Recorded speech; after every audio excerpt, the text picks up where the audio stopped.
Hello friend, Roger Christofferson here again with another first listen review. Kind of a first listen review because I did have the first Whitesnake greatest hits, but this is the Whitesnake revisited, remixed, remastered 2022 version. They've made a few changes too, and after listening to it the first time, they did make quite a few changes to it. Actually, they got rid of one of the songs on the original one. The Looking for Love is gone, and they added Give Me All Your Love, Guilty of Love, and Forevermore they added to it. Changed up the order of the songs a little bit, and added some parts and everything they said in the title. So reimagined, remixed, remastered, all that fun stuff, and you can tell. First song opens with Still of the Night, one of my favorite Whitesnake songs of all time. Maybe not my favorite, but very really close to the top, and it kicks in with that, like the riff we all know. You can tell the mix is different. It's more high energy. Guitars are a little bit more rocking in it, if you can imagine that. And the thing I really noticed is the orchestration and the solo in the middle is brought more to the front. It's not as buried like the original one was, and that was kind of cool. You could actually hear that solo a little bit better. Because John Sykes is a killer guitar player, his solos need to be more up front. I always thought that was a little buried, even right from the start, so that was kind of cool to hear. And then Here I Go Again.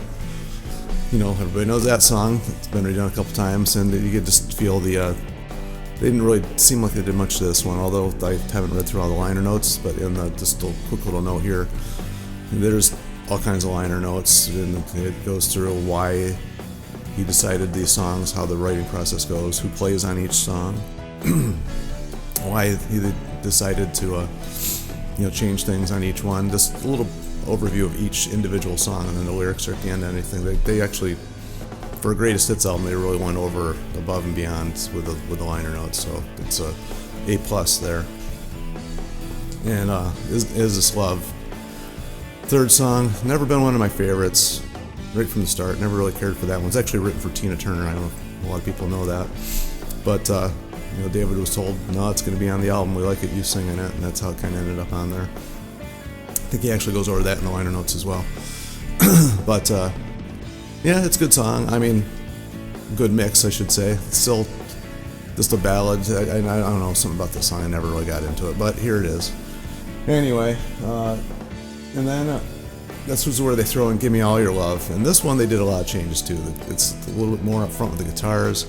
They had Derek Sherinian playing keys on this one. They got rid of all those 80s sounding keys and got Derek playing some Hammond B3 on this thing. Sounds pretty cool. And that's definitely in the mix. You can hear the difference in this song. Never been one of my favorite songs, got to be honest, but this version of it's probably the best version I've ever heard. So I see why they put this one on there. And then Love Ain't No Stranger off the Slide It In album. You can hear that they did some updates with that one. I think Sherinian's playing on this one as well. The first album that really got me into Whitesnake was Slide It In, and this is one of the first songs I ever heard of Whitesnake, so it's one of my favorites. Probably my favorite is almost next, but not quite. The next song is Slide It In, the title song from Slide It In. This one they actually did a lot of changes on. They found a missing guitar part. It's a guitar part they'd forgotten about, I guess is a better way to put it. John Sykes brought that really forward in the mix. Different guitar solo. Got a new feel to the song. It's definitely more rockin'. It's more up front. Hard to explain what the rhythm part is that they added, but it's definitely changed the song. It's added a little bit more to it as far as bringing it to a little bit more energy. It's got to check it out. Now my favorite Whitesnake song of all time is Slow and Easy. I love the song. This is the first Whitesnake song I ever heard. It drew me in. Slide guitar. I mean, Dave's vocals. Come on. This is Whitesnake. I'm sorry, there's my opinion, but I love the song. And it sounds great on here. It doesn't sound like they did too much different to it. After another couple listens, I might notice a few things, but love the song, and it's right where it should be. This is where they also added in Guilty of Love.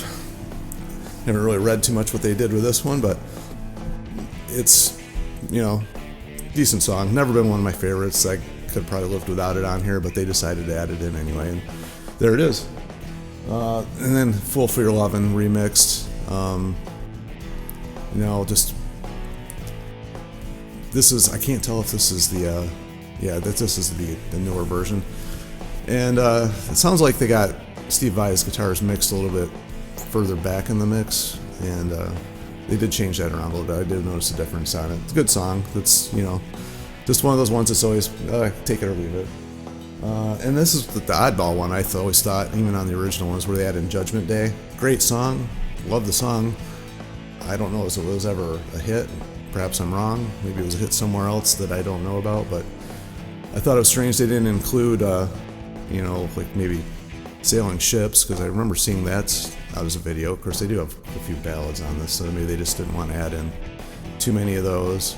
Or even the song Slip of the Tongue. I think that's a great song. I love that song. The band I was in at that point in time actually tried to play that song. Did it a few times. Nobody seemed to know what it was when we first started playing it.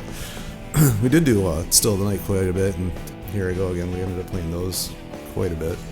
Brand New Lives was the band I was in. We got a channel you guys might want to check out as well. And if you do decide to check that out, you'll probably notice the Whitesnake influences among other bands of the time. But on to the next song.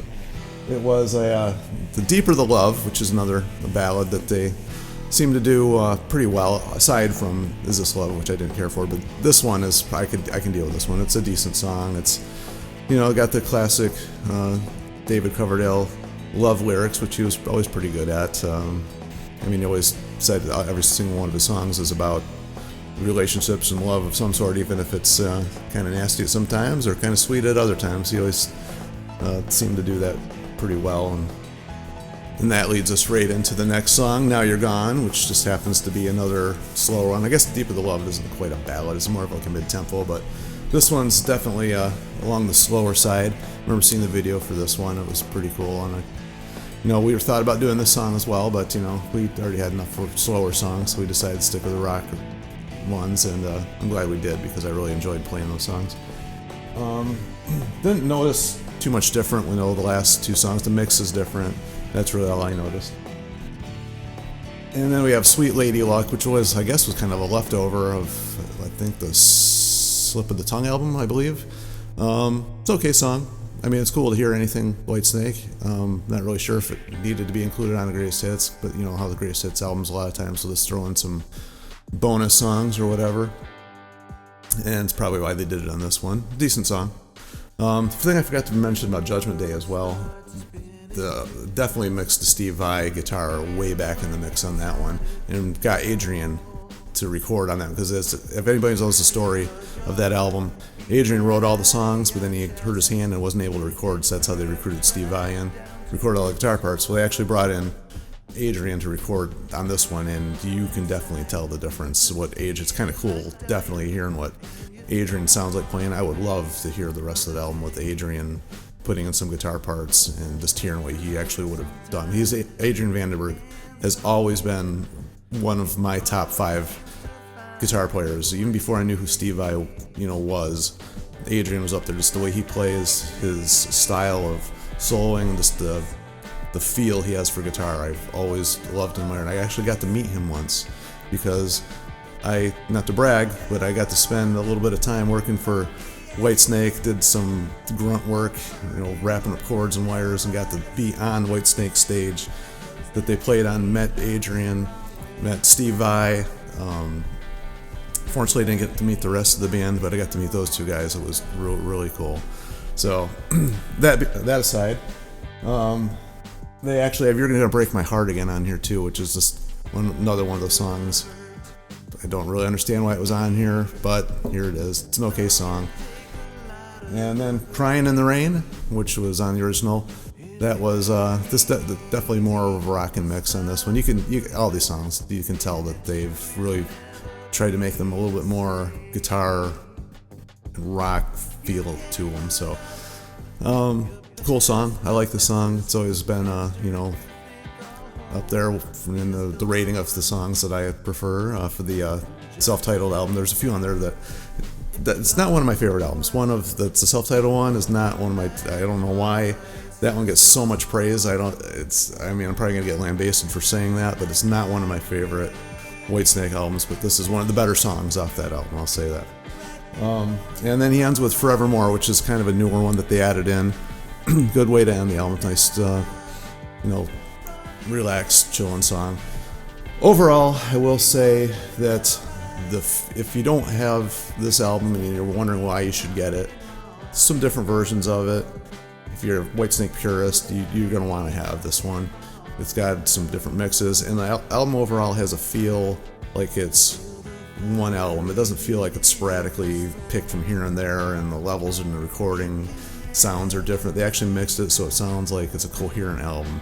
So if you're listening through, it sounds like it could have been just a regular Whitesnake album. I think that's what they were going for, and I think they accomplished that job. So that being said, I'll give this probably an 8 out of 10, only because I think there's some extra songs on there that really didn't need to be on there if they'd kept it as a greatest hits, and they wanted to keep it more cohesive as a greatest hits. They didn't need those extra couple songs on there, but overall, really good. I mean, you can't go. It's Whitesnake, in my opinion. You can't go wrong. So, gotta get it. Anyway, thanks for listening. Be sure you like, subscribe, all that fun stuff. I hate asking about that, but it does help, other people to see this and get people, involved in the conversation. Make your comments down below. Tell me what you think of it, or what you think about Whitesnake, good or bad. It's your opinion. We all have our own. None of them are wrong, I guess, except for the ones that don't like Whitesnake. I can't even say it without laughing. Anyway, talk to you guys later. See ya.